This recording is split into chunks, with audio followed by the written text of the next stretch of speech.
Hey, Fit Travelers, it's Mike. In today's episode, we interview Adam from MindPump. It's a big deal. Adam is one of the coolest guys we've ever talked to on the show.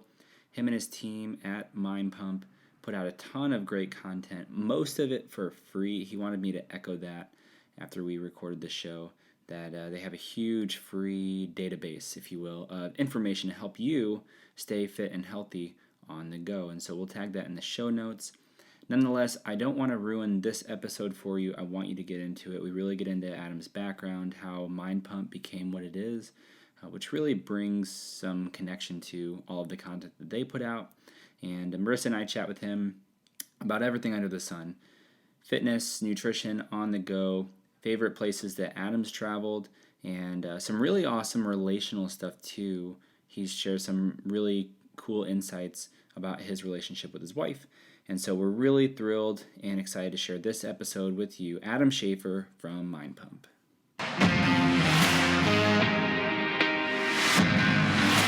Welcome to the Fit Travel Show, hosted by Marissa and Mike. If you want to live healthier, adventure more, and create your best life, you've come to the right place.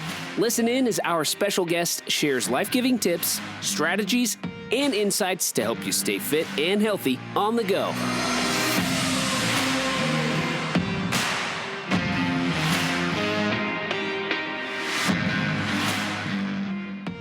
Adam, welcome to the show, man. Thank you. Thanks for having me. We're super excited to have you on the show. We always like starting off with just a huge appreciation. You could be doing, most anything with your time, and we know that you and the MindPump crew are just out hustling, trying to add the most value that you can. So thank you for taking time out of your day. Of course. Yeah, it's so great to have you guys on the show. The amount of value you provide to the fitness world is, unmatched. Yeah. So and for years. Yeah, very thankful. Well, that was a big goal. So that's how we got started. Was can we produce more free, valuable content than anybody else out there? So that was a major focus when we first started. Yeah, well, that's a great place to start, man. We want to tell our audience a little bit about you. So maybe you could just tell us about your background, how you got into the whole fitness space, ended up on MindPump, and then maybe a little bit about you guys for any of our audience that might not be familiar with the show. Well, I'll try and give you the short version of this. I've been a personal trainer now for 18 years. I fell into it when I was 20 years old. I was actually going to school for kinesiology. I just finished up my AA. I was moving to the Bay Area to transfer to San Jose State, which was known for their kinesiology program. Although I didn't know for sure what I was going to do with it. In fact, at this time in my life, I think I'm going to go down like the physical therapy path. And the things that motivated and drove me at this time in my life were, money. So what could I do with this profession? I've got this newfound love for working out and exercise, and I'm enjoying that. And, I look up, this is, kinesiology is the study of human movement. Okay, this is interesting. Okay, what are the jobs that make the most money in this field? And, that's kind of where I was at. And so at this time in my life, I don't think I'm going to become a personal trainer. I think I'm heading that way. Mm-hmm. I moved to the Bay Area to finish school up. I actually had a few units left before my AA was complete, so I actually was waiting for enrollment for the junior college. And I had about 3 months lag time before next enrollment. And so I actually, when I was living with my grandmother at that time, that's why I moved out there. And I walked across the street to get a gym membership. And when I walked in, I was filling out, they used to have you fill these profiles out, like, what's your goal and how did you hear about the gym? And the way I had heard about this gym, this was 24-Hour Fitness that I walked into, was I had that summer, because I was interested in personal training as a potential side gig while I was going to school, I bought this national cert. I think it was like $300-400, and it was IFPA back then. And on there, it had said that, 24-Hour Fitness recognizes their certification. So that's the only way I'd ever heard of this place called 24-Hour Fitness.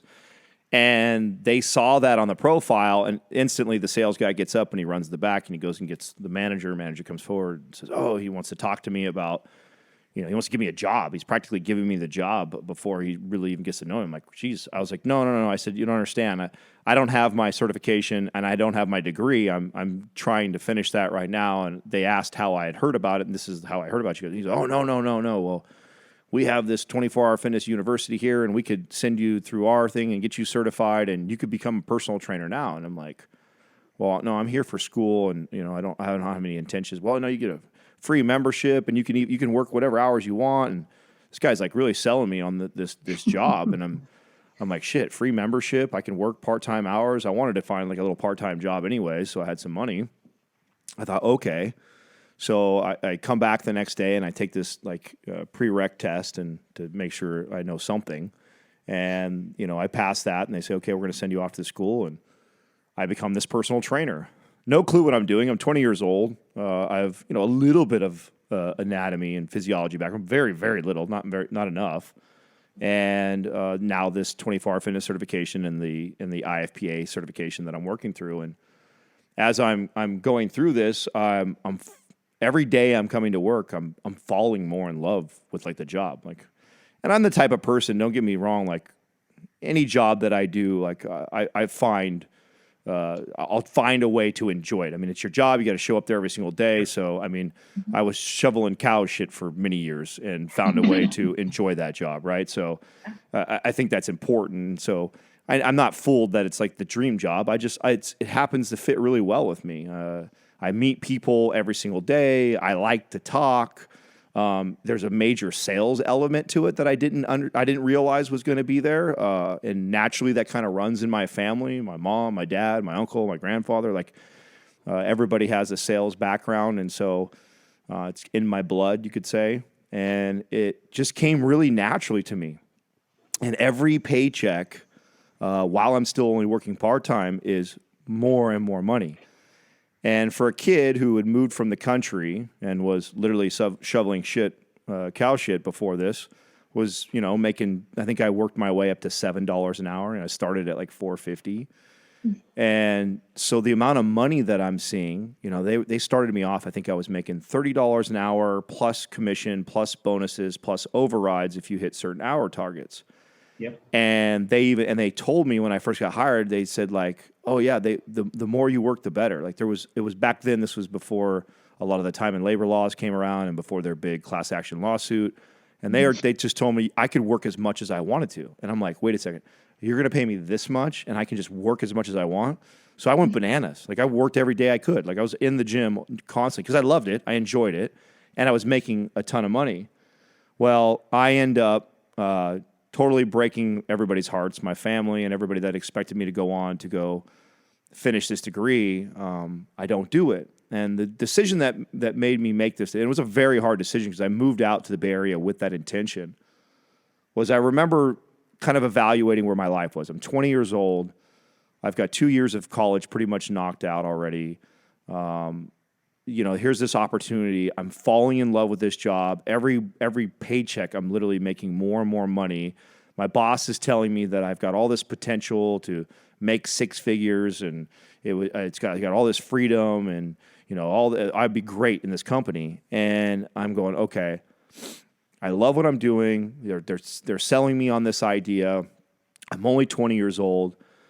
Okay, and I made a deal with myself. Especially since I was disappointing everybody was really upset. My grandma was upset. My parents were upset. My aunt and uncles, they were all disappointed that I didn't finish school. I mean, I think they looked at it like probably a lot of parents do when a kid drops out of college and says, oh, he's quitting. Great, he's going to be a quitter, which is totally not my personality. I struggled to not finish this. But what I did was I said, okay, 1 year, I'm going to pour myself into this job and I'm going to see what happens. And if it pans out like these guys are selling me, I'm going to know. I'm going to know with a year's time of bearing myself into this job, I should be reaping some of these benefits that they're talking about, and I should be on my way to this vision that they're painting for me. Right. And if it's not, after a year, I'm going to walk away and I'm going to say, no, it's not for me. I came here to finish school and I'm going back to do my degree. Mm-hmm. And really the coup de grace with this was he tells me, if you get a national certification in this field, it's as weighted as a 4-year degree. And I'm like, well, shit. Okay, you're telling me that because I love the job already. I'd already had now intentions. Okay, this is going to be interesting. I want to follow this career path. And you mean to tell me if I spent 4 years to get a kines degree that this national certification that's been sitting on my dresser at home. If I knock it out in a month or two at home and finish it, like I can get paid the same pay increase. Yeah, that's how that works. And so that was kind of the final straw that made me make that decision. Okay, I'm gonna do this. So I did, and the rest is kind of history. I mean, within a year's time, I was promoted to an assistant. I was on my way to, I think in the first year, I made $50-something thousand, which for me was a ton of money back then. And I was on my way to six figures the very next year, bought my house by the time I was 22 years old, and was up into management by the time I was 21. I was 21 and a half, 22 when they promoted me to management. I bought my house at 22. And then from that point on, I basically trained trainers for the rest of my career. And along the way, I acquired a bunch of national certifications because I could do that. I could work full-time hours and I could pick up these certifications and I could learn along the way. Now, honestly, I don't think I was a very good trainer for the first probably 5 to 10 years. Mm-hmm. I mean, I was a good communicator. I cared about people. I was authentic. I was real. I was honest. So if a client asked me a question about something I didn't know the answer, I would say, I don't know, but I'll find out for you. Mm-hmm. So a lot of the knowledge that I have, aside from the certifications that I have, because national certifications get you a little bit, but not what real practical hands-on training really gives you. And that's where a lot of the education for me came from, is running into things that I didn't know how to solve, a client asking me, and then me going back and researching it. And so this is a lot of my schooling is becoming this great trainer. And I started to develop my leadership skills because I was managing most of the time anywhere between 20 to 40 employees, if you include my front desk and sales team and stuff like that I led. And so for most of my career, that's what I did. And Sal and Justin also worked for this company. Now, the irony of all MindPump and how this whole thing came together is Sal and I had never met, although we work for, that's how massive 24-Hour Fitness is, right? You're talking about 5,000 plus employees. Mm-hmm. So you could very well work for this company and never meet each other. But I knew who he was, and he knew who I was. And because we were top performers, so back then the company used to give what they called a PPR, which is a personal production report. And those of us that were into the sales part and liked that, they used to reward with trophies and Rolex watches, and they had a lot of cool spiffs that the company used to do. And if you were into that, you followed that. Like, so every day I was tracking the best of the best across the country in the company. And Sal was a common name up there with mine. And so we knew of each other like this, and we had mutual friends, but we had never really met each other or worked together. Yeah. And I hired Justin as a personal trainer for me about 10 years ago. So that's about midway through my career. I meet him, and he ends up being a trainer for me. I pluck him fresh out of college. He's kind of the quiet, shy guy. I honestly didn't think that he was going to be a great trainer when I first met. It was like I was taking a chance on this kid. He seems smart. He's got a football background. He's got a kines background. Let's see where he goes. And he completely shattered my paradigm on what the typical trainer is like. He was an incredible trainer. And not only was he an incredible trainer, but a lot of his attributes and strengths were the opposite of mine. So we complemented each other really well. And so I promoted him to be my assistant. He was my assistant for a long time. And so that's how Justin and I made a connection. So that's 10 years ago, Justin and I make this connection. Now, we go on to do other things. We move on to, Justin starts his own company. I did multiple businesses from that point on. But we remain friends. And a lot of my trainers that I developed into like leaders or my assistants, I remain in contact with all of them. So Justin was somebody I spoke to on a regular basis, always interested in what he was doing. And Sal and I end up connecting via Facebook about 6-7 years ago. And how Sal and I get connected is Sal is researching marijuana at the time. So not a lot of people know this unless you've been listening to the show since the very beginning, because we've shared this a long time ago. But right. Sal's mother-in-law is battling cancer at the time, and he was just doing everything. In his family, if you know Sal, he's, what did he call himself the other day? The health ambassador. He's the health ambassador of his family, and everybody looks to him like if someone's sick or ill or needs something. And so so what'd you say? Like he's a doctor. Yeah, totally. I mean, they respect him like that. I mean, and Sal's very well read, and he has this incredible gift of when Sal reads a study or he has a photographic memory. So he like remembers verbatim one time he reads something. Me, him, and Justin will all read the same study. Fucking and Justin and I will be screwing it up trying to repeat it or remember it, and Sal will be able to regurgitate it like word for word what we just read. It's an incredible skill that he has. Yeah. And it's served him very well. And so he's doing all this research into cannabis. And at that same time, I took a 2-year hiatus from fitness and I'm still chasing money, by the way, at this time in my life. I left fitness to chase the dollar because I saw the medical marijuana movement. This is like 8 years ago when I did this. So I saw the medical marijuana movement and transitioned into starting up 2 of the first medical marijuana clubs in San Jose. So, before that, I didn't really know shit about marijuana. I really didn't. I was not the right guy for this position. I was picked because somebody saw my leadership skills and they wanted me to oversee their business. So I, go down to Barnes and Noble and I just start reading. Pick up books on horticulture and cannabis and how to grow it, through the difference between all the strains. And so I'm like diving through all this stuff. And I, literally 2 years before that, I was an anti-marijuana guy. That's the irony of all this. Yeah. Is I was an athlete. I come from a Christian background, like, super conservative. Marijuana is the devil's lettuce, right? That's like something that I'm not interested in whatsoever, but always openly being, driven by money and success in that direction. And here I have an opportunity presented to me to make a lot of money in this space. And so I take advantage of it. I get into it. And like anything else, if I get into something, I bury myself into it. So I'm reading and I'm learning and I'm trying to learn as much as I can. And here, this fitness guy, Sal, who I've already heard about it. We have mutual friends who've been telling us we got to get linked up sooner or later. We start talking to each other on Facebook, and it's actually marijuana we're talking about.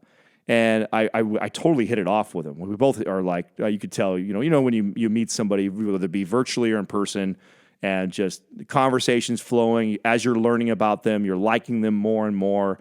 I mean, that's what's happening as I'm talking to him via Facebook. I'm like, oh, no wonder everybody wanted me to meet this guy. I love this guy. Like, there's so many things that we see eye to eye on. And at this point, I haven't met another fitness guy that actually understands the benefits of marijuana or would even admit that he smokes or has anything to do with marijuana. This is still not cool yet, So I'm intrigued by this. And this has got him and I going back and forth. And I'm kind of telling him at that time what I'm going through. I'm like, well, I've been doing this marijuana thing for quite some time now, made all this money and stuff like that, but I want to leave it. I don't like it. I don't like a lot of the people that I have to deal with on a daily basis. I don't feel like it's my purpose.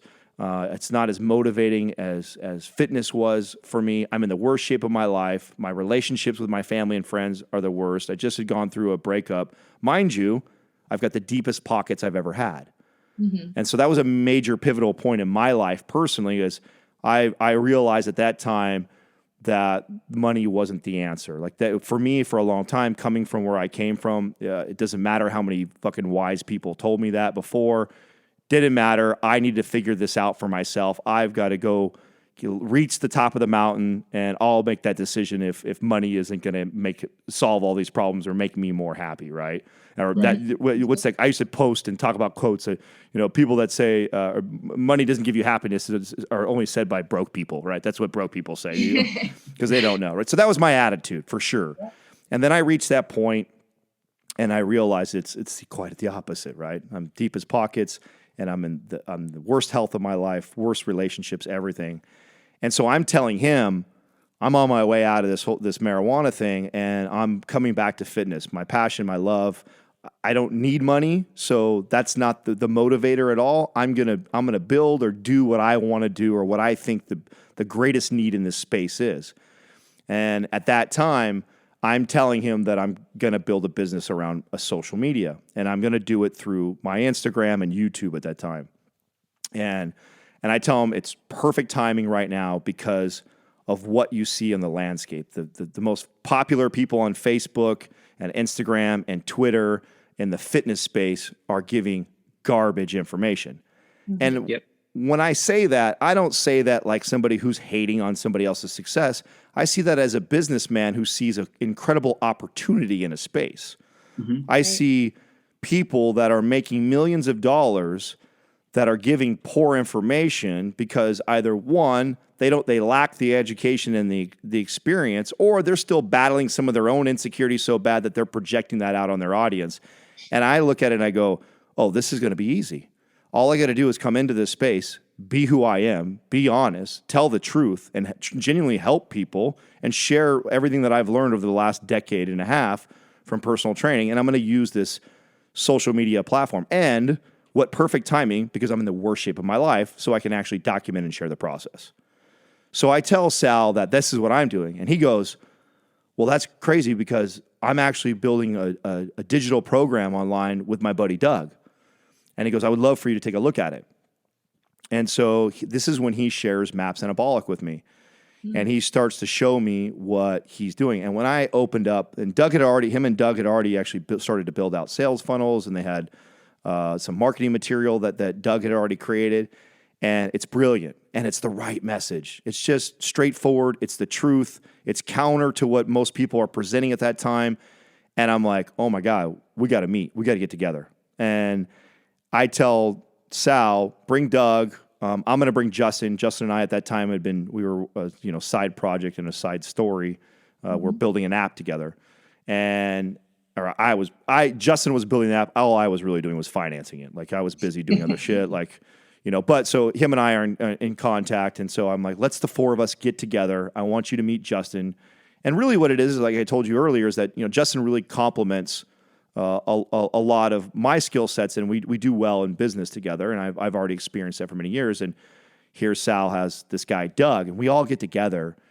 And the first time we all meet at my house in the living room. It's the first time everyone's meeting each other for the first time. And it's like absolute fireworks. I mean, right away, it's almost like we act like we've almost known each other our whole lives, and the conversation is flowing back and forth, and we're laughing, and guys are making points. And I mean, it goes on for like 3-4 hours nonstop. And Katrina was in the kitchen. And I remember, I'll never forget when they left, and she looked at me and she's like, oh my God, that was like the most interesting conversation to sit and listen to. I was like, really? She's like, yeah. She's like, it was incredible. She goes, those guys are really cool. And I'm like, yeah, no, I really like Sal, and I really like Doug. And Doug had mentioned something, I think it was Doug or Sal had mentioned something about putting all this on a podcast. Now, I'm interested in the space because, again, the business side of me has followed that. I see the growth in it. I know that it's an up-and-coming medium for sales and marketing and the advertising side. I had listened to a few podcasts back then, off and on. So I'm very interested and curious about the space. But I have like no idea what it would take to do that. And that's when Doug pipes in. He's like, oh, it's super easy. He's like, I already have the equipment. And we're like, really? He's like, yeah, no, we could totally get one up and running. And like the next weekend we were meeting and we were recording the very first MindPump. That's amazing. That was an awesome story, man. Have you ever told that story? I know you did like early on when you guys had started your platform, but have you ever told your story like that in a forum like this? No, I don't think actually. I think, and I guess the thing about having conversations like this is rarely ever are they exactly the same. I know Right. that you meet some people. It's funny you're asking this right now because this is actually on top of mind for me. We get a chance to talk to some really brilliant and talented people. Yeah. And one of the things that I love about my partners, and I think is a solid trait about us that I don't know if it'll ever really change, is when we talk to people, it's never practiced, it's never rehearsed. Although I've told parts of that story before, I don't have a story. And they teach you to do this. And you can, and once you've like heard some of these brilliant people enough times, you start to pick up on like, oh shit, that's the same story he tells every single time he talks to somebody new. And I don't know, I just never felt good doing that. I don't think any of my partners do either. So whenever anybody gets a conversation with me, it's wherever my mind is currently at. And you told me something, and I told you, don't worry, I'll go somewhere. So that's the first time I've probably shared that story, especially all those details in it. Maybe somebody who's been a diehard fan who's listened to every episode may have pieced all that together before, you know? They have the timeline on their Yeah. wall at their house. I believe my friend Tanner that I mentioned before we got on the call, he might be one of those diehard fans. He's like, yeah, he just had a kid recently when we were telling him that we were going to have you on the show. He's like, this and that. Ask him about this. He's like, this and that. He's like, can I be in the room with you guys? Go down, Tanner. Yeah. So don't worry, he's not here. But on that note, I think what anyone who listens to your show, Marissa and I included, know about all of you guys is that you are authentic and you are real. And you even say this when you address a confrontational topic. You know, if somebody sends you a message or tags you in a message and you're like, man, that is just fundamentally untrue. You have no shame in saying that, because there's only one way to kind of live, and it's in truth. And that shows through in everything you guys talk about. So I think that's awesome. You mentioned your wife, Katrina. Mm-hmm. When did she come into the picture? So we just passed 9 years. So congratulations. Yeah. So I actually she's 1 year older than me. I was at her 30th birthday party, and that was kind of like one of the first events or dates. It was kind of a date. It wasn't really. She invited me. We were more friends at this time, but that's when we first started talking. Because I actually talked to Katrina for almost a year before we dated. We met each other when I was with somebody else. She was with somebody else, and we were doing business together. And I actually had no interest in her, not like that. And that's what makes, I think, our relationship unique or special, at least for me, in comparison to any other relationship that I built. I built a quite a bond with her as a friend before I even explored dating with her. And the one thing that's incredible about our relationship and our love is I can honestly just say, and I'm sure people fluff this bullshit all the time, but you're 9 years in, and I fall deeper in love with her 9 years later. And I think a lot of that is that we both are incredibly growth minded. And so we push each other to grow individually and collectively. And so it's been an incredible ride, her and I together. And we've just recently brought Maximus in the picture. I've got a 4-month-year-old right now. And but yeah, her and I met back when I was doing the medical marijuana. So when I was doing the marijuana, I was doing the cannabis clubs. One of the things that I was trying to innovate in this space. At one point, there was 4, and I was 2 of them. And then eventually there was 170 at one point when I was still doing it. And as more and more came on, to stay ahead of everybody, I was always trying to innovate on things that we could provide for our collective that other people weren't doing. One of the things that I had came up with back then, because I had relationships with a massage clinic that was up the road, which was Katrina's. And I worked out a deal with her company that they would provide chair massages for my patients when they came in and would wait in the lobby. Mm-hmm. And so her and I would have to meet every week because I'd pay the bill. So every week I'd come, and part of the contract I did was I actually worked away having 4 massages a month for myself. So I would come in, get a massage, pay our bill for the company, and her and I would end up chatting. And a lot of times I'd be sharing, work stuff with employees, what's going on. She was managing a school and massage clinic, so she had about 15 employees underneath her. Mine was a little less with the cannabis clubs, but obviously with my experience in the gym, I experienced training or leading, several people and more than even 15 or 20, right? So we're talking about leadership and the books that I'm sharing with her that I've read that were impactful on me. And so we kind of started this relationship of just being business friends, and we were kind of sharing books back and forth. And it was very professional, never flirting, which is also what made me like her. I have kind of a flirtatious personality, and it'd be really easy for her in a situation like that to take advantage or to be more forward. And she always kept herself really professional, and I always really respected that about her. And so I'd already really, really liked her as a person, and then it just worked out where we were both single at the same time, and I asked her out, and she hates for me to tell the story of that. Because she thinks it's a horrible story, but I tell people that's when I realized that I was in love with her and she was the one. And the rest was kind of history with us. But she fucking hates when I tell the story because she says it sounds terrible, but it's the truth, you know. So does that mean you're going to share it now?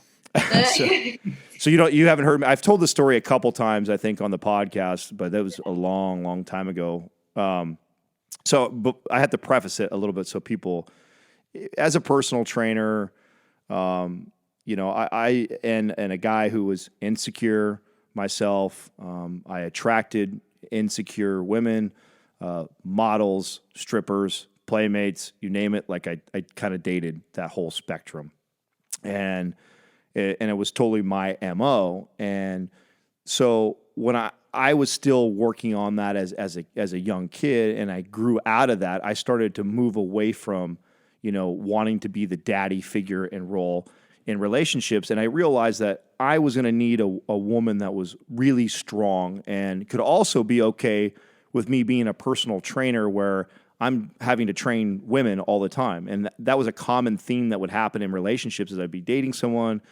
And then of course, because I'm insecure, I'm attracting insecure people.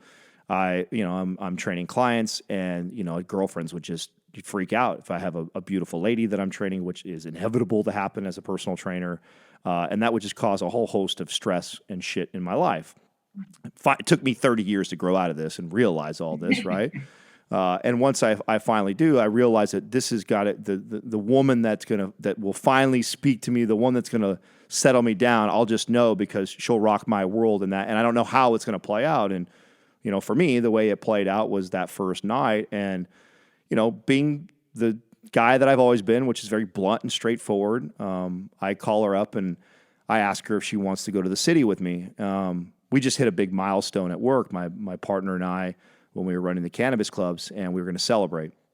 And the way we were going to celebrate was I'd rented a 20-person stretch limo, and we had bottle service lined up in the city, and we were just going to go celebrate all night. And of course, you know, we're going to load the whole limo up with nothing but girls, right? So that's the idea. There you go. So that's the plan. That's what we're doing. And I decide I'm going to call Katrina and invite her too, because she's cool. I liked her. And I thought, you know what? She'll be a cool chick to hang out with. And we've never hung out outside of kind of business. And I'm single. She's single. I'm going to invite her and see if she's down to come. And she says, yeah. And I said, well, I do have to tell you something, though, since I'm inviting you. I'm inviting 2 other girls I know for sure want to sleep with me. And I haven't slept with either one of them. I've never had any sexual relations with them, but I'm very, very aware of what I'm doing. And I just want to let you know that. And there was kind of like this dead air for a minute on the other side of the phone. And then I hear her laugh. And then she goes, why did you tell me that? And I was like, well, it's the truth. And I totally understand if you don't want to come and you don't feel comfortable doing that, but I just thought you would be fun to hang out with. And but I wanted to make you aware of the situation I was putting you possibly in. And she goes, you know what? I really respect that. And she goes, yeah. She goes, I'll definitely come. And so we went, and the night played out probably the way that I had thought it would, which, you know, the girls were fighting for my attention and all over me, all in the limo, all night dancing. And the part that I couldn't stop thinking about Katrina, because the way she handled that entire situation. You never once was she fighting for my attention. If I was dancing with one of these girls, she would be off dancing with other people.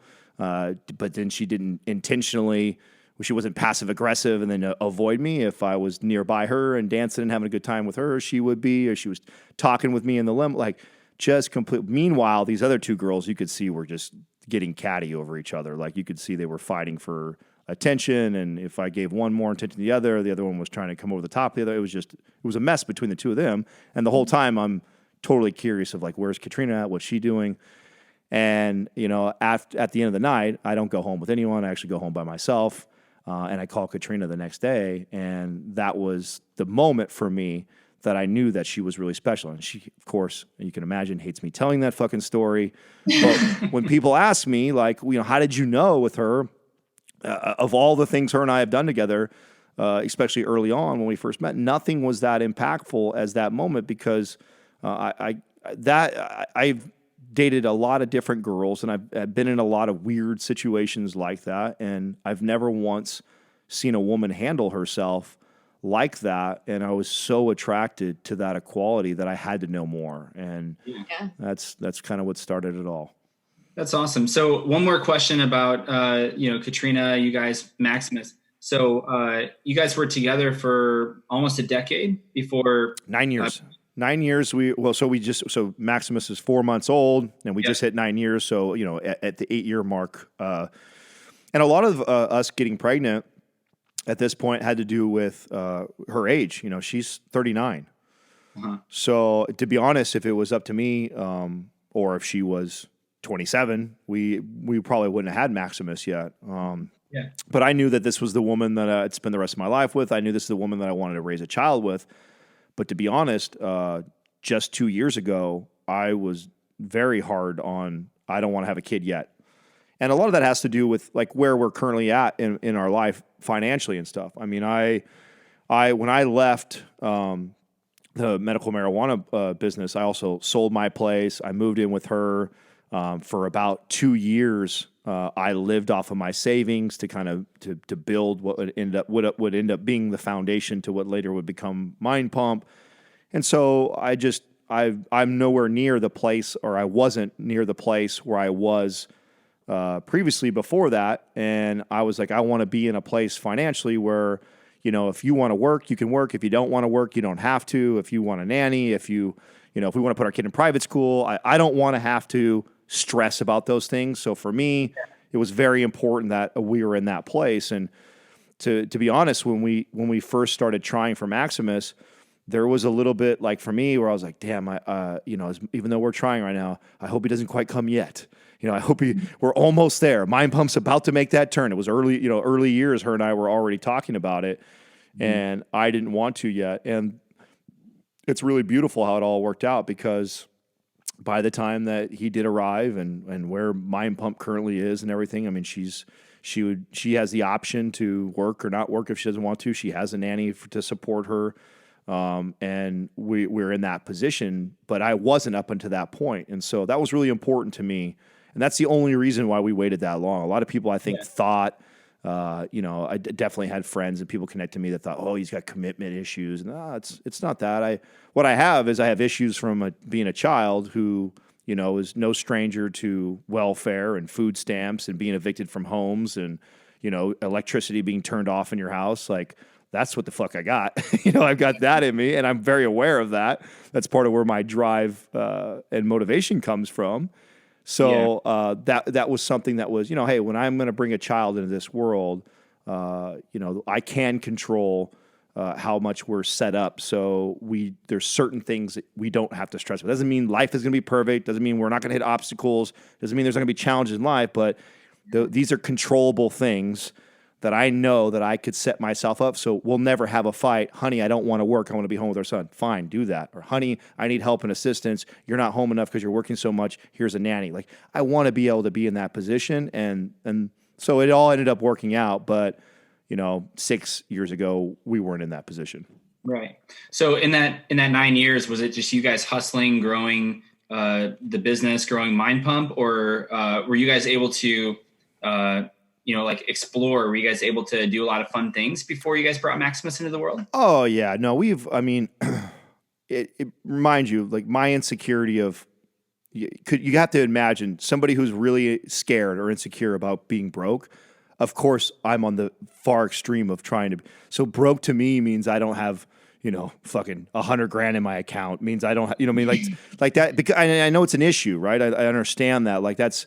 Because I came from that, the security that I want is probably a lot more than what the average person would feel like. So even when I was living off my savings and there wasn't a good income coming in, Katrina still, is making deep into six figures. I have a very healthy savings still. So we never skipped a beat our lifestyle. I mean, we still, by no means was I struggling to get by to make that sacrifice. I didn't want to bring a child into that world until I had my ducks in a row, not while I'm between jobs and living off my savings. Do I want to, hey, let's add some more fucking stress to my life and let's have a child to try and raise. Right. So it was more like that. So her and I, man, we travel a lot, like, locally. But her and I have done trips to Mexico, Alaska, I've been to Jamaica. I've been to Europe. So I've always liked to travel. But what we tend to do is we find like a few spots that are like our spots, and once we've learned that like this is what we like, this is how I like to be pampered, or this is the view I want, or this is the type of room I like, or the location, the beauty, like, and we revisit a lot of the same places. So her and I, we've done quite a bit together. Where are some of those spots? Maybe 2 or 3 of those spots that you guys really love going back to. Okay, well, if you're a West Coast person, where I'm at, like one of my favorite places, because it's only a 3-hour plane ride, is to go down to Cabo to Monte Cristo Estates. It's one of the most epic places. We go there quite often. Why I love that? One, Mexico is reasonably cheap in comparison to a lot of other tropical type places. One of my favorite things to do when we get there is I always book a chartered fishing trip, where you're pretty much guaranteed to catch a bunch of fish, which is a blast in itself doing that. Then you come back to the dock for about $20. They have somebody that will fillet it all for you, package it, and then everywhere on the marina at Cabo, you can do like you pay a corkage fee, you do for wine. You do that with your meat, and they'll prepare it however you want at any restaurant in Cabo. So it's a cool way to make your money stretch, right? So if you go down there, couple of you, we typically go with a couple couples or somebody, sometimes by ourselves, but definitely if I'm with couples, we charter a boat because we can all go in on the boat. We all get a ton of meat, and then that meat basically feeds us for the entire week that we're down there. So that's like one of my ultimate favorite places to go. We go there all the time, and that's kind of like the routine. And then Monte Cristo you could stay anywhere in Cabo. I think is cool. I'm biased that I've stayed at a lot of different. Mi Cabo is one of my favorite hotels there. Definitely a great place. Expensive.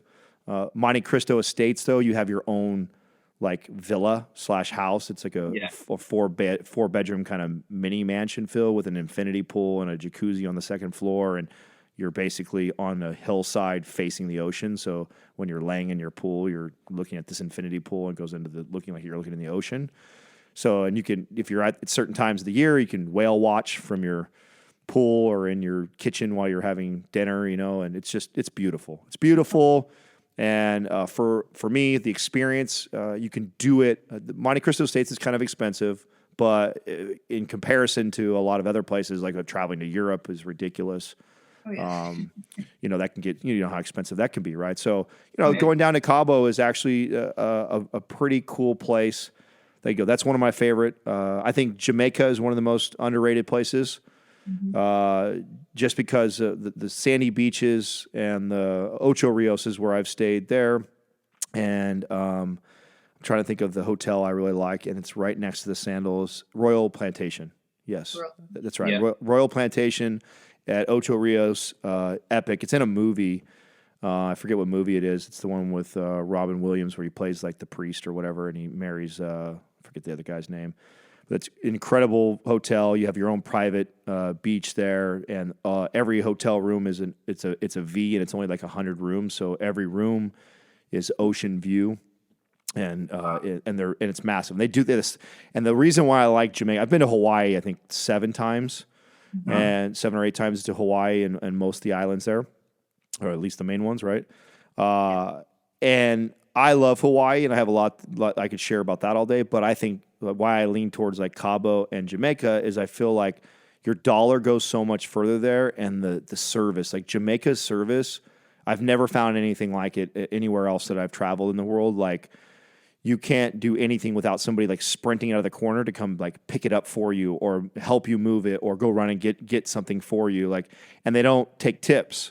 So it's genuine. Like they're doing all this, and you can't tip them. So that's part of the rule. Like you cannot tip them at the end of your trip. You can opt to give money to whoever helped you out on that trip, and if there was one person that did a lot. So it's just beautiful the way they have it set up. And I think and they also did this thing that I never had at any other place, and it took me like half the trip before I like started to piece this together. Is every time I would come back to my room, I go down the beach, I go have like a dirty monkey, I'd sit down there and be watching the waves crash, reading a book. And then I'd come back up to the room to like change into a bathing suit or something, and the room would be immaculate. Okay, well, the room service came. Well, then we'd mess it up, and my girlfriend would get her hair all done and leave shit everywhere, or whatever. We'd go back down, go do something else, come back like an hour or two later, get room's all clean again. This would happen like 2-3 times a day, every single day. And I'm like, how do they do that? And we never see anybody. And so they had this service where like anytime you ordered food, drink, or anything, and they asked for your room number wherever you're at, that they queue and you can do this when you go to like like an intimate hotel like this that only has like 100-something rooms. You got 100-something rooms and you have over 100 employees. You can do shit like this. Like, so whenever you give your room number like that, they send the service to your room. So you never see room service, but you're always coming back to fresh sheets, a clean bathroom, a clean room, all your stuff refilled. It's just cool. And I really, when you've gone around and you've traveled to enough places, like those little things like that, like I geek out on that shit. I really appreciate that. That's the type of shit that makes me come back to a place like that. So those are a couple. I think I named 2 tropical places. Going north, Alaska was amazing. Like we did a cruise, and then we stayed up there in Ketchikan for a while, and Skagway, and just beautiful country up there. And to see the glaciers up close was just epic. Absolutely epic, and the air is so fresh, and just as far as the eye could see, you see nothing but beauty and trees and ocean, and so Alaska was an incredible trip for me, and then I rarely ever mention this one because it's like in our backyard, but I think Tahoe is such a great place for somebody who's never been, and it's a frequently visited place. We go up there all the time. Because it doesn't, winter and summer is amazing there. I'm a big snowboard guy, so I can go up there, spend a few days and snowboard. And if you're not in snowboarding, you just want to look at the beautiful snow-covered mountains or one of the most beautiful lakes that you'll ever see. It's just gorgeous up there. So you gave us a couple really awesome opportunities to segue. We were really hoping you would dive into Alaska because we're going to do our first Alaskan experience next year with our family. Oh, cool. But a couple things, I want to transition a little bit to learn about, as you're doing this personal training career, how you stay fit and healthy on the road, because that's what a lot of our audience is looking forward to. But one minor question, didn't you recently, or are you currently rehabbing from a quad injury? Oh yeah, so and that was minor. I heard something pop when I was squatting. In fact, today I'm supposed to squat again. We'll see how.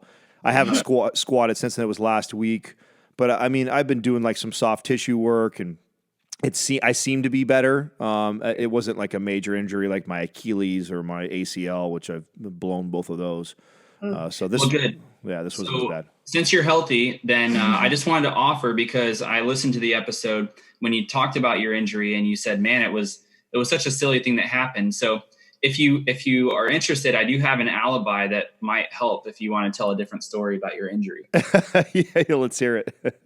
Okay. So it's a little bit unpolished, but I was just thinking, you're kind of a statuesque being. So you could just tell people that you're playing the part of King Leonidas in the remake of 300, like 300B or something. And you pulled something when you were doing the high kick scene, when he kicks the guys into the big well. Oh God. I was actually him for Halloween that year that movie came out. There you go. I was. Yeah. Awesome. You already have a costume. You're ready. Hey, Yeah. And if that doesn't work, then you could just say that you and the mountain were practicing for the Arnold next year and doing some lower body work. You guys are going 1-for-1 with like 500 kilos or something. And you know what though, your serious question that you asked in regards to, tips on, what to do like when you're traveling to stay healthy and fit. I've been asked stuff like this a lot, and it's really hard actually to answer that. And the reason why it is because it really depends on the client that I'm speaking to, on how I normally would advise them. And this is some of the benefits of like real personal training versus like this, hey, here's this general rule for all of you that everybody who's traveling should do this, right? Like, you'll have one client, right, who is they train consistently, and they hire me for extra motivation, or they want me to do all the nutrition calculations for them, but they are disciplined as shit. They'll follow everything to a T. In fact, this client asked me, would you write me a routine while I'm on vacation and write me up? I'm going to be, and they'll show me what places, restaurants they're going to go to. Could you tell me what to eat off the, now those clients, the advice I actually tell them is I have to tell them, stop all of that. Stop and relax, because part of your health, okay, is being able to detach from a lot of these things and just enjoy the moment, enjoy the scenery, enjoy the beautiful glacier you're going to be looking at, enjoy the amazing sunset you're going to be at, or sleep in that day and get tons of rest, or just go lay it on the beach for 4 hours and read a book. I don't want you stressing about your workout. I don't want you stressing about your nutrition. So that's that client, because that client has got a borderline addiction to exercise. They never miss. They're super regimented about it, and to the point where they want to hear, tell me what to eat, Adam, while I'm there. And so I'm advising that person completely different. Now I have somebody, let's say, they're always on vacation, or they're always taking trips, and there's very little consistency in working out. And so for clients like that, and this is the same philosophy that I have with even forget vacation, just how I start a client that's a weight loss client when I first start them off. Instead of giving them parameters of what they can't do nutritionally, I try and tell them to go after certain things every day. So, hey, this is what I want you to do is I want you to get, 2 servings of a meat before you indulge on a dessert or an alcoholic drink. Mm-hmm. Or I want you to have 2 big servings of a salad or a major vegetable before you go and have, a bunch of carbs. So I'll give them goals of accomplishing eating something that I know that is nutrient dense and that their body, because what I know is going to happen is this. Because I gave them a goal like that, and I'm not limiting them, saying you can't have these other things, what ends up happening is because they're focused on getting the things that they know is nutritious and good for them, it cuts back naturally on probably a bad choice they would have had, right? So they're automatically going to probably have a positive swing in the calorie to movement surplus. So they're going to probably eat a little less because of that. They get something that is a little more nutrient dense. They're probably going to get filled up a little bit, so they don't just get filled up on crap. So I tend to push my clients nutritionally that way.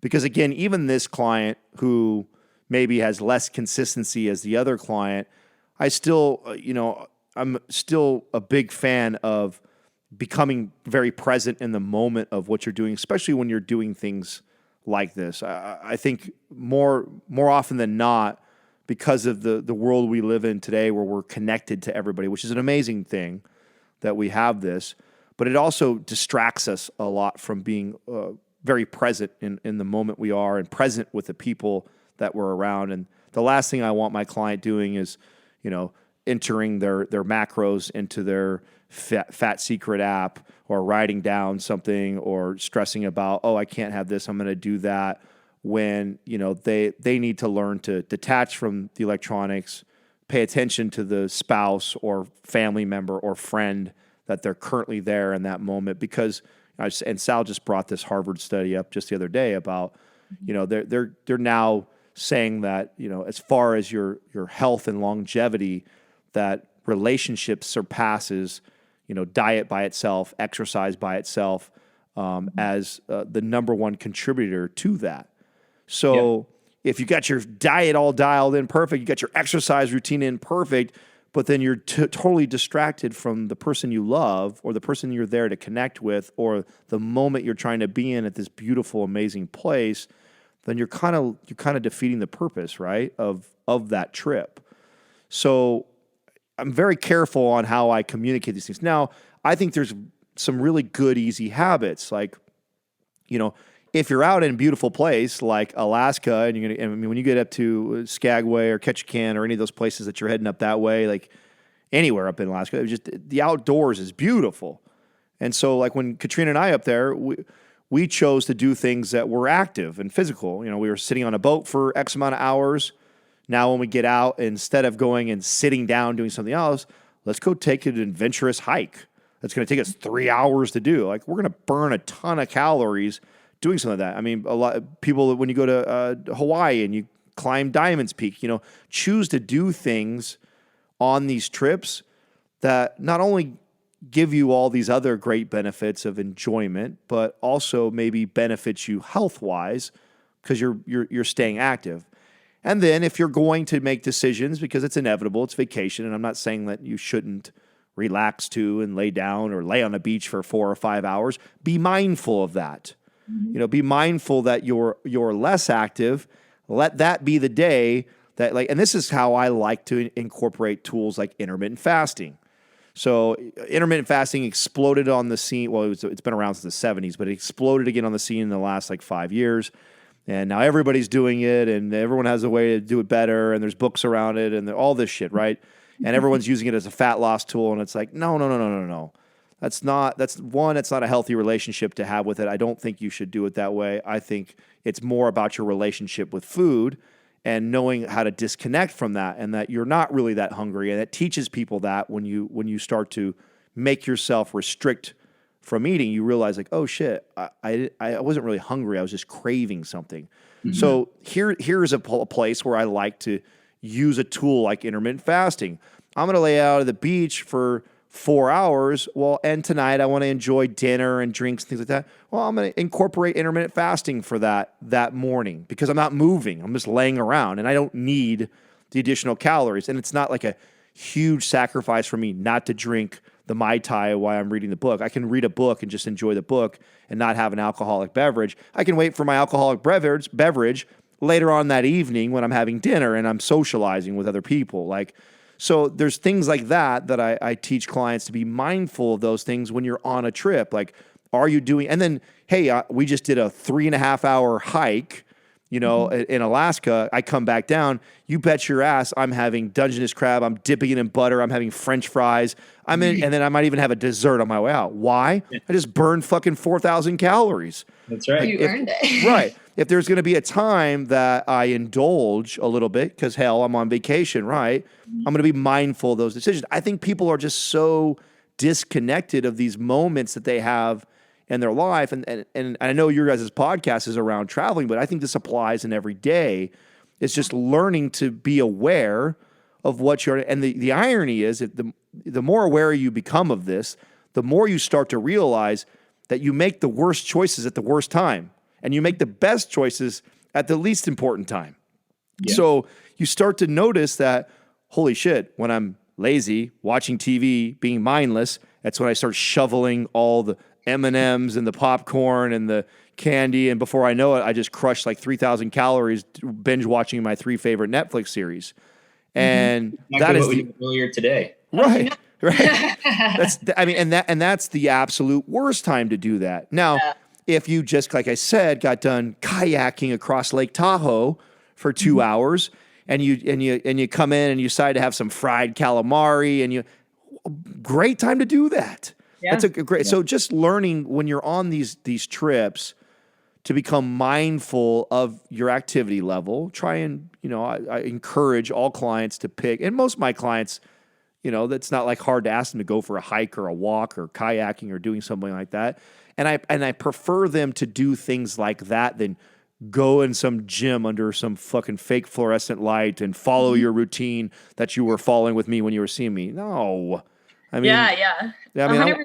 Right. Get out there in nature and enjoy it, and just be active and be mindful of how active you really are. If you're really active that day, hey, enjoy yourself a dessert and a great meal that's high in calorie. And if you're not, you don't have to always eat every 2 to 3 hours. Discipline yourself to avoid calories for a few hours, or even 6 or 8 or 10 hours straight. I think that's such a good point that you brought up, because I think that a lot of people, when they go travel, they kind of put this pressure and stress on them if they're going to add health and wellness in, that it has to be, I have to get a gym membership, and I have to get this, and I have to plan my meals, and they try to do everything. And so I think that, that point that you brought up of just trying to be more conscious in one area can really make a difference in, your travels. And I think that's really important. Huge. And the reason why, and why I said that at the beginning of all this, why it's a hard question to answer, because there's a small percentage of people that, and I at one point in my training, I could, especially when I was competing. I mean, if I was in the middle of a serious goal like that,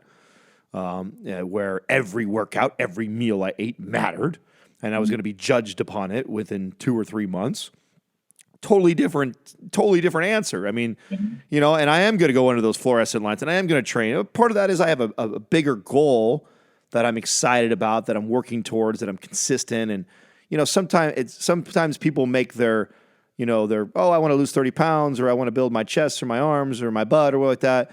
They make that a lot bigger than what it needs to be. Like, it's not that serious. Like, and 1 week off, a lot of times for a lot of people will probably do their body good. It's just, don't be an asshole.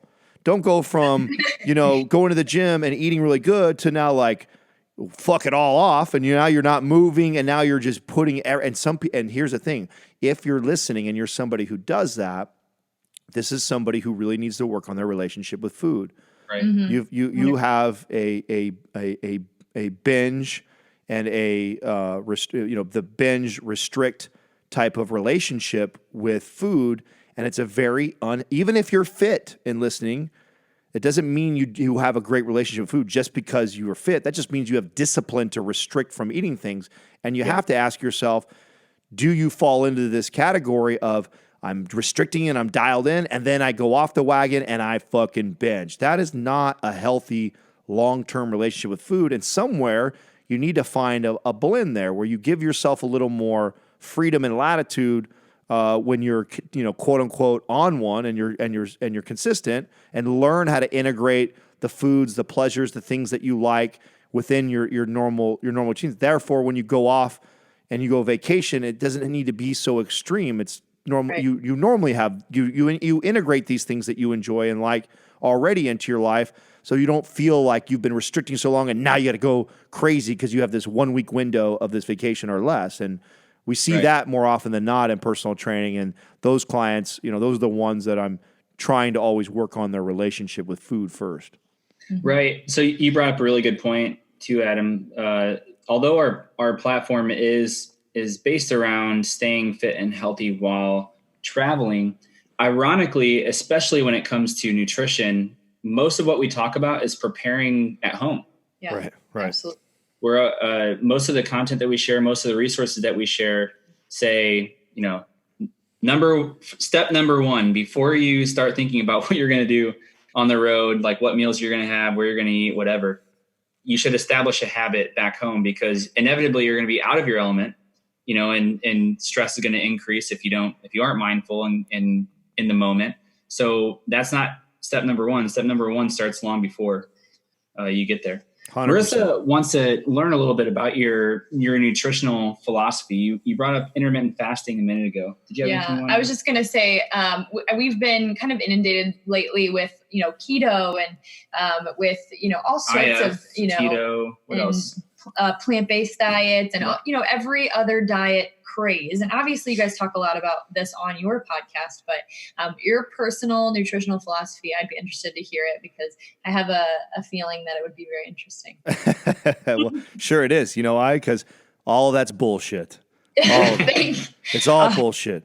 It's all bullshit. They're all made up fucking names. We categorize foods in specific food groups, based off their macro profile, their glycemic index, their micronutrients, and then we decide to lump them all together and say these foods are for these people. This is for you here, or this is the best or supreme diet.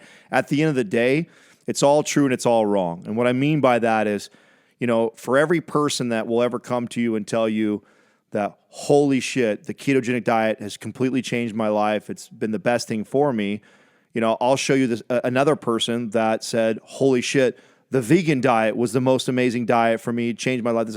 And it's not that either one of them are wrong. It might have been just what that person needed at that point in their life. And that's the thing that most people need to realize. And more often than not, it's got way less to do with the diet, and it has a lot more to do with what you're not fucking eating now. Yeah. So if I'm speaking to my keto people and my carnivore people, The reason why keto and carnivore normally feels so good for them is because you cut out all the fucking processed garbage food, the 400 grams of carbohydrates and sugar that you were eating. Yeah, no shit, you feel way better. I bet you have inflammations drop from the floor. I bet you have better cognition. You feel clear and sharp when you talk.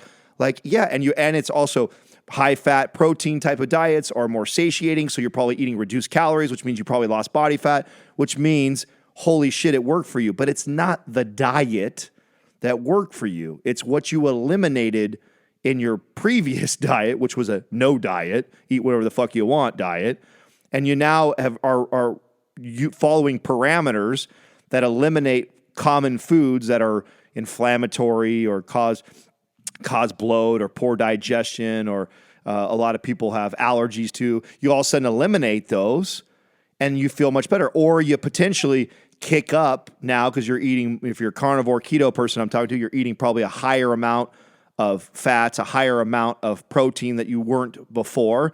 And fat's essential. It's crucial to us. Skin, hair, hormone, all those things are probably reaping the benefits of you now increasing that. Protein, if you weren't eating enough protein, now you're on this all keto or carnivore diet. Now all of a sudden you're eating your good amounts of protein, which is obviously great and advantageous for somebody who's trying to build muscle. Holy shit, you're building muscle now, which is going to help speed up your metabolism, make you look better. It's not the diet that did it. It's what you weren't doing before and what you're doing now, and what you want to learn to do, and not become a zealot about this diet and telling people, and this everybody should be on this, and creating documentaries that try and change the fucking world for one direction, which drives me crazy on any of those, because there will always be a select group of people that thrive in that type of diet because it's what their body needed at that time. And then there'll be a select group of people that is a horrific idea. And then there'll be that, and those are the two ends of the spectrum. And then there's everything in between. Mm-hmm. And the real takeaway this is coming from somebody who, one, has ran through all of those, right? So I've done carnivore, keto, vegan, paleo, zone, Atkins, Mediterranean. I mean, I'm a trainer. I've dabbled in everything. And that's what you learn when you have had enough experience. It's very similar to when I talk to people that find a training modality that just blew their mind. Like all of a sudden they sign up for Orange Theory and they start doing, an Orange Theory class or an F45 or one of those popular, circuit-based classes. And oh my God, their body changes like crazy. And they see in a 6-week time better results than they've ever seen in their life. What ends up happening is they now attach that modality to their success as that's the best training for my body. No, that was the best thing for you at that time because you probably weren't doing either anything or you were doing something completely different before that. Yeah. And nutrition is very similar. And we get so hung up on this diet and wanting to find like the supreme diet for me. And the reality of it is, first of all, fats and proteins are essential. So, no matter what diet or bullshit you're running, that needs to be in there and the right amount. And everybody has an RDA that's unique to them. So you need to have that for just overall health. And carbs are essential for optimal performance. Does that mean that somebody can not perform without carbohydrates? No, you have people like the Zach Bitters, who ultra marathon runners that are on, keto diets. He's also an exception to the fucking rule. Yeah. Most other people will say that when I train on no carbohydrates, I perform worse than when I train on a higher carbohydrate diet. So there's such an individual variance. This is why, too, MindPump has completely stayed away from nutrition. Because it's almost impossible. The best way we knew to attack nutrition is to educate through our podcast, sharing stuff like I'm sharing with you right now. I don't want there would be a ton of money in us selling a bunch of diet books or pushing a single diet and riding a wave, because it's popular right now. But we have no desire to do that whatsoever. And in fact, we know what will really help people, which is trying to help them understand the difference between all these. And just because it worked well for you, don't attach your success with the diet. Try and unpack what about the diet is making you feel so good and learn to incorporate that. Like, for example, for me, I probably had inflammation systemically my whole life and not even realized it. Why? Because I was like a hardcore candy, carb, sugar eater all the time. And I could even be in good shape and still do all these things because I was moving so much and burning so much. But I always seemed, quote unquote, puffy. That's how I felt all the time. Or like I retained a ton of water. And it wasn't until I went and did the ketogenic diet did that totally change for me. I noticed that my joints weren't as achy. All of a sudden, I wasn't inflamed or puffy looking. The meals weren't making me feel. A lot of times, I'd have these meals, and I would literally in my gut, I would look like I gained like five pounds right to my gut from one meal. Now that would go away by tomorrow, so I never really worried too much about it. But I definitely noticed it, and I noticed the difference when I went keto. Now, it wasn't the ketogenic diet. It's that I was eating all these high inflammatory foods and I was eating so many carbohydrates that my body just didn't need. And that overconsumption of inflammatory foods caused this reaction that gave swelling in my gut and it made me hold a bunch of water and look that way. So I didn't stick to the ketogenic diet with that. I started to go, oh, wow, maybe I don't need as much carbs, or let me start paying attention to what types of carbs that I'm consuming that is causing this in my body. And I've now learned that, right? So that is the idea of all of these. And my vegans are my favorite because, they once you go vegan, you go, oh my God, here's something for everybody. Try fucking eating big servings of vegetables every single day. Most people don't get nowhere near that. Yeah. Don't go vegan. Don't go crazy that way. Just try and literally 4 times a day. And I mean big servings, not the little, like a tablespoon of fucking green beans on your plate. Like go have a bowl of broccoli. Go have a bowl of Brussels sprouts. Have a massive salad with kale and leafy greens and all kinds of great stuff inside of it. And tell me how you feel. You'll be blown away by how great you feel. It has nothing to do with it was, I went vegan. That's why. It's like, no, motherfucker, you just weren't eating nowhere near enough vegetables. And you've now, because you don't have a choice, because you're not allowed to eat any fucking meat, which is a lot of the American diet right now. You got to go eat a bunch of plants and trees. And guess what? There's a ton of great nutrient benefits from those foods. And most fucking people who weren't eating that before now take a surge of that. They feel a dramatic difference. And so that's the takeaway, and that's my philosophy with dieting is they're all bullshit. Mm-hmm. And it's really all about if you are having success with one, don't stop there. Unpack why you're having success. It will tell you so much more about your body. And then you don't got to live like an idiot for the rest of your life and call yourself a ketogenic a keto head or a vegan, like giving yourself a title like of a made. It's so funny. It's like it's an obvious cult thing that's made up, and everybody that falls into those categories and title themselves or puts it in their bio, it cracks me up when I see that. It's like you're a bunch of sheep. It's all made up, Like don't stop. And I'm not saying that it's not like you're whatever diet you're following. Like I'm saying it's wrong or it's not right for you. It's just don't let the education process or the learning process for you and your body and your relationship with food, don't let it stop with you found a diet that it makes you feel great. Unpack it, figure it out. Yep. So we 100% support that as far as not sticking to one nutritional modality. But recently, and you guys have probably talked about this for years, but recently I know you guys have talked about one exercise physiological adaptation that you think is superior to others. Regarding strength. So do you mind unpacking that a little bit and maybe just sharing a bit about are you referring to squatting? What are you referring to? So recently, I think it was Sal that started the conversation. He said, if there's one primary, and I'm paraphrasing a bit, but if there's one primary physiological adaptation that could benefit almost anyone. Oh, so strength. So strength training, right? Yeah. Yeah. No, so when you look at all the different pursuits and goals that people have in fitness, endurance, flexibility, mobility, power, strength, durability, like agility, these are all attributes and also specific goals. And all of them are important to overall health and fitness, and all of them can play a role in contributing to others. Now, one of them, of all of them, will actually have the most carryover to all pursuits, meaning you can become extremely flexible, like yoga 5 days a week, and become super flexible, and you have great joint mobility and alleviate all kinds of pain. But just doing that will not contribute very much to building strength or building muscle. Sure, you get some a little bit, but not very much of that. Doing something like building strength can actually have incredible benefits to your flexibility and your mobility. It also can help speed your metabolism up. You can also use it to also reduce body fat. The carryovers that you get from the pursuit of strength just supersede all other modalities. Now, that doesn't mean that you should also only do that.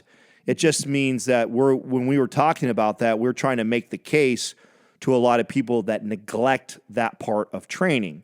The most common client, when I think back to training all the clients that I had, and the average client is 40 to 55 years old, female, had a kid or two, wanting to lose 20 to 30 pounds. That's the most common client. That client, okay, and of course this is an overgeneralization, but talking about thousands of case studies, majority of those people gravitate towards circuit training type exercises, the Orange Theories, the F45s, the curves, the HIIT type of exercise where you're one thing to the next. Mm-hmm. And they're afraid of lifting heavy weight or five reps of anything because they don't identify with being a power lifter. So why would I ever train that way? But what they're missing out on is the greatest adaptation that they could pursue that will benefit their goal, no matter what their goal is. So even if their goal is flexibility or longevity or mobility or just overall health, you will get the biggest bang for your buck through strength training. In fact, a lot of the ideas behind this is what Sal will be writing about in his book this next year. And that is a case that we've been trying to make for a long time because we just have a lot of experience with average day people, and most people fit in that category that I was giving of a female client between those ages trying to lose weight. And the things that they've been promoted to and told for so many decades is lots of reps, lightweight, pumps and tone the muscles toning. and toning and flexibility, and you don't want to look bulky like a man or look like that. So we've done a terrible job at educating the masses on how everybody should train, especially my female clientele. For a long time, marketers have taken advantage of that demographic of people because they made turns up like toning. That's a made up word. It's not even real. Yeah. You tone a guitar, not a fucking muscle. A muscle doesn't. A muscle doesn't tone. It either builds or it shrinks. That's it. That's how the science works. There's nothing else. And somebody who wants to look, quote unquote, tone or wants to be tight and firm and not flabby means you want to build muscle. That's what that means. You want to build muscle. You want to lose body fat. And the best way to do that is to strength train. It's already the best way, hands down by itself. It's really the best way if you've been doing the opposite type of training, which is circuit training, high reps type of exercise and lightweight. Those people are going to benefit the most from that type of training. Yeah. Right. It literally sounds like you were reading the cover of every woman's fitness magazine. Yeah. Right. It is so frustrating. I can't tell you. Yeah. Anyway, kind of to wrap up here, we really appreciate your time, but we have three questions that we like to ask at the end of every episode. And so our first one is, we have an audience that is primarily travel and fitness related, but also are kind of big into their relationship. We have a lot of couples that listen to us. So what's your top travel, fitness, or relationship tip? I like that question, actually. I share this on our show too. One thing that I have to be careful of is being a fitness fanatic and borderline workaholic, and all the qualities that Katrina loves in me, and being ambitious is also my Achilles heel, no pun intended. She, I can get caught up in all these things and deprive her of our quality time. And so I've had to learn to implement behaviors or things to help foster that in our relationship. And it's part of probably why I told you we still are growing and loving each other more today, 9 years later than before. And there's actually lots of these things that I've learned to do. One that stands out the most to me that I would say probably played one of the biggest roles in our growth and our relationship started about 4 years ago. I want to say I implemented this. And what I would do is her and I together would choose an audiobook. And there was no parameters. It never, I don't think ever was like relationship. Like we weren't reading 5 love languages together, although that's an incredible book. We would agree on something that we were both interested in. So we're both entrepreneurs and business minded. So it's things like in that degree, not a lot of health books, because even though I'm the health and fitness guy, it's her and I have other interests that we're into, but we would pick an audiobook and we would go through, and we made this commitment at the beginning of one of these. It was about 4 years ago, and it was a New Year's commitment that we made that we would knock out one a month every single month. And what I knew is that the average audiobook is, somewhere between 5 and 12 to 14 hours. And so, that's basically committing to 1 to 2 hours a week every week that we made time to sit down and listen to this audiobook. Now, I think for obvious reasons, the listeners were probably going, oh, that's a good idea. You guys are learning together and growing. I'm sure that's great for a relationship. That was, yes, but the actual side effect benefits were crazy in comparison to that. And that was, what it really did was it completely took us away from all of our distractions and everything else in our life. Katrina's a very important person at her job, and so she's constantly on her phone or in her email. I'm an entrepreneur by heart. We're scaling this massive business. So, of course, I'm in my phone and on my computer 24/7 also. So when we're sitting here listening to an audiobook off of my phone, we can't be on it, and she doesn't have hers on her, and we'd be normally sitting in our living room together or in our bedroom, and we're completely present in this moment and just quiet and listening. And what would end up happening is something in the book would strike up a conversation. She would disagree with something, or I would like, oh my God, that reminds me of a story that this happened to me when I was 22, and because we're only to 30 years old, so there's a lot of our life that only half of our life, we haven't even spent half of our life together. There's a lot of stuff that we're still today learning about each other. So it started to spark up these stories and conversations and things that we'd agree or disagree on. And we read challenging books even for relationship. I remember we read Sex at Dawn together. You want to challenge your relationship, try reading an open relationship book with your partner, and you guys are monogamous. So that we did things like that we would agree, like, hey, this is not a book I'd gravitate towards, but for that reason, let's read it. So we would take things that would challenge our beliefs. We would read things that we knew that would stretch us and our capacity as individuals and collectively together. And a lot of times we'd only be listening for 15 or 30 minutes, and we'd have to shut it off, and then it would turn into this great conversation back and forth. And that's something that we've implemented into our relationship and been fairly consistent. If I'm being completely honest right now with Max, the last 4 months, we've been very inconsistent with that. But talk about, nothing will probably ever bond us more than what we're going through right now, raising a child right now. So what I'm losing in the great conversation and depth that I was getting from listening to an audiobook with her, I'm gaining with raising a child with her. So that was probably one of the single best things that I ever did or we did in our relationship that has just. And any time that we would fall off inconsistently, I would feel it in our relationship. I could see the difference in our communication and our attentiveness to each other and the moods. And that was like, we would know, like we wouldn't even allow it to get to a argument or a fight about something or have any sort of angst towards each other. The moment that one of us would ever feel that, you'd always get it from one or the other. They'd go like, "Hey, you know what? It's been a while since we read. We should read tonight." And it always would put us back on the same page. It's just and I know there's a lot of people that listen to us in our community that have religious backgrounds, and if you find that reading whatever religious book that you follow, I think there's a lot of value. And the funny thing is, people do things like that, and I think sometimes they miss the real benefits of what they're getting.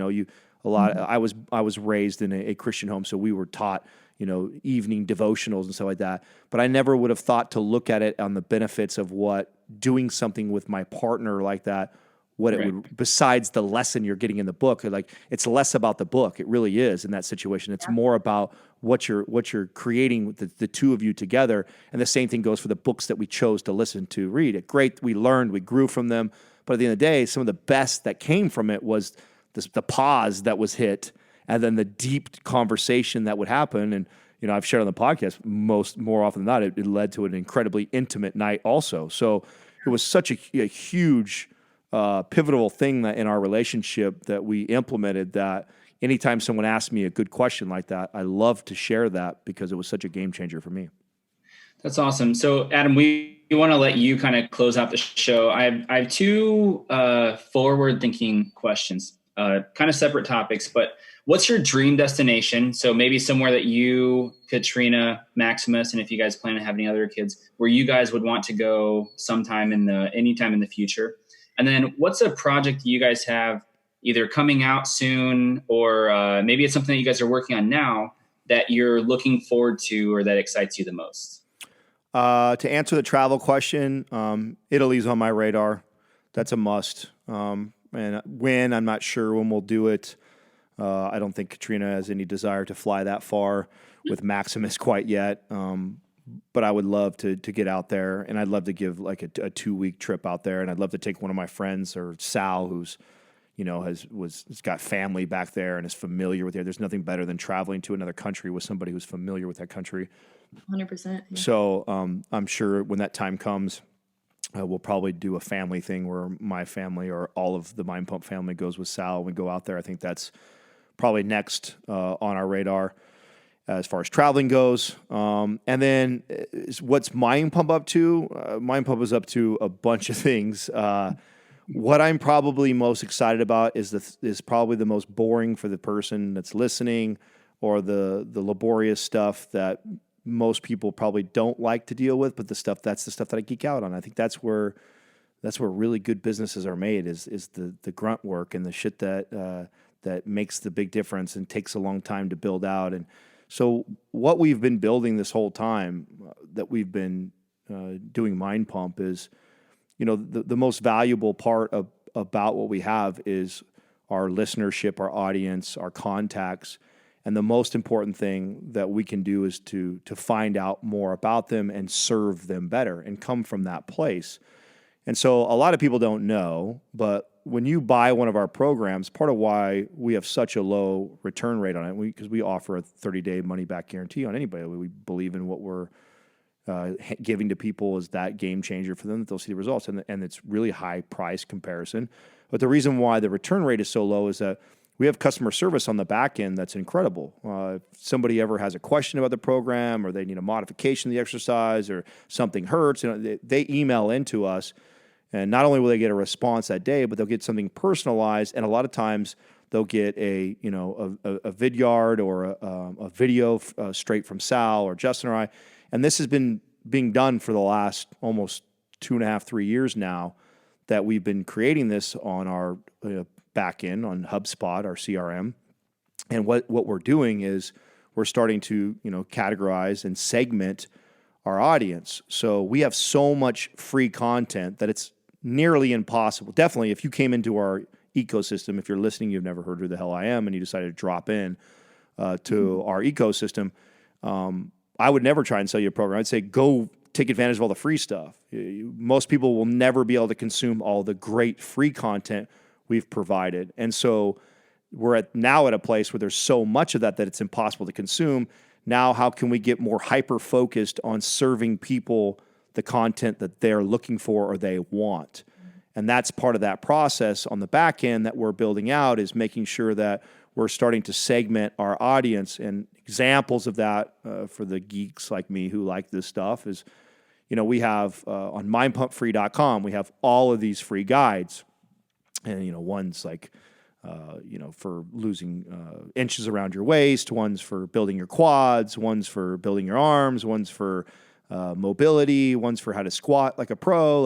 So we have all these free guides, which are these really thorough documents that Sal has sitting down and written. They're normally 5,000 plus words and graphics, and a lot of money and time and effort's gone into building these, and we give them for free. Not only do we give them for free, we pay to advertise them on Facebook for free.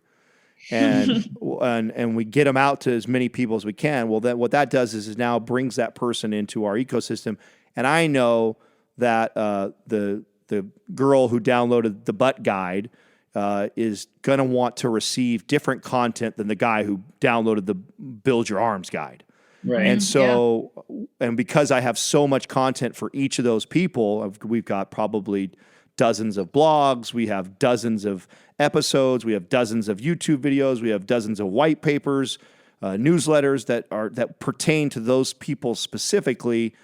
Now it's all about how can I get them that content and the content that they're specifically looking for. So I geek out on this process because this is also what I know will separate us from any of our competition or our peers for the next decade. This is when people ask, what's your 3-year, 5-year, 10-year plan? This is our 10-year plan, is that, we've already accomplished that kind of that 3-5-year plan, which was get to a place where we were providing more free, valuable content than anybody else in our space. Okay, well, now that we're there, now how do we get even better at that and serving the specific people that are looking for that content? And a lot of what we're going to be doing in 2020 is pertaining to that. So we're backing off the business where we would write a new program every quarter, because that's a lot of what helps support the business and the revenue stream to support us scaling and growing. We're not going to be doing any of that next year, and all of our energy is really going to get focused on that backside and really improving the experience for anybody that comes into the ecosystem. So right. I know that might not be interesting to the audience, the consumer, because it's kind of they're at the end of all that. But for those that are entrepreneurs, this is the stuff I geek out of. This is what I'll be talking about in 2 weeks when I go speak at Jason Phillips' mastermind group. This is the stuff that really will keep this business sustainable, scalable, and separate us, is the ability to service and add value to people's lives at a level that just nobody else can compete with. That's true, man. And we appreciate you guys doing that. That's the right way to do it. Yeah, it's so awesome that you guys are taking all that time too, because just like you said, how much time goes into that. And you have the audience to do it now. And the fact that you're basically taking the time to serve each individual, that's awesome. It's really, really awesome. So we're just going to wrap up here. Unless you have any other words of wisdom, we Closing thoughts. So appreciate your time and speaking with us. Well, as far as closing stuff, and if someone's listening and interested in anything we're doing, again, I urge you to take advantage of the free content. We have a free app, MindPump Media, that you can download. It's absolutely free. It allows you to use a search tool on there where if you want to search a topic, we talked about some diets, keto, vegan, paleo, carnivore. We've talked all about those. We've had doctors and professionals speak specifically to those topics on the show where we've interviewed them. If you want to learn about specific topics like that, you can search the topic, and then all the episodes where we discuss that topic are populated. So take advantage of that. We have mindpumpfree.com, which has got a ton of free guides, like I said, that we've put a ton of time and effort into providing very valuable information for people, and you can download those guides for free. We have a YouTube channel, MindPump TV, which is full of exercise demos and some short talks where we touch on some nutrition here and there, mobility stuff, strength building stuff, exercises galore. There's probably 600 plus videos, I think, on there now, and every week we drop 3 new ones. So that's free. Subscribe to that. We have a newsletter. We have blogs. We have 3 blogs that go out. If you're following the webpage, you can subscribe. If you fall in love with one of our bloggers, we have multiple bloggers that are working for us. And so if you love the way somebody writes or the content that they're providing, you should subscribe specifically to that blogger and you'll get their content all the time. And so take advantage of that. I'd rather not talk about how we monetize and make money. That's inevitable. That happens for us. I don't need that. What we're trying to do is trying to add as much value and support to people out there that are seeking health and fitness. And so take advantage of all the free content that we have. That's awesome, man. We so appreciate it. Yeah, we appreciate it. We appreciate you, Adam. First class, man. We really thank you for the time, and we look forward to connecting in the near future. Awesome, man. Great time.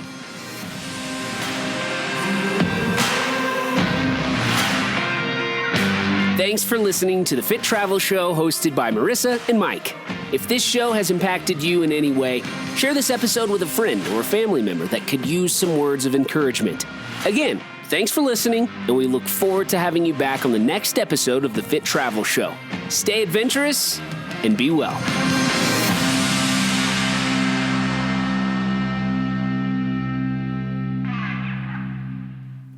Thanks again for listening to this episode of the Fit Travel Show. So how can you stay in the know of all things to fit travelers? First, by joining our exclusive Fit Travel Tribe Facebook group, where we post things all the time about fitness and travel. Next, you can subscribe to our email list, and you can check out our website, tofittravelers.com. We love you guys.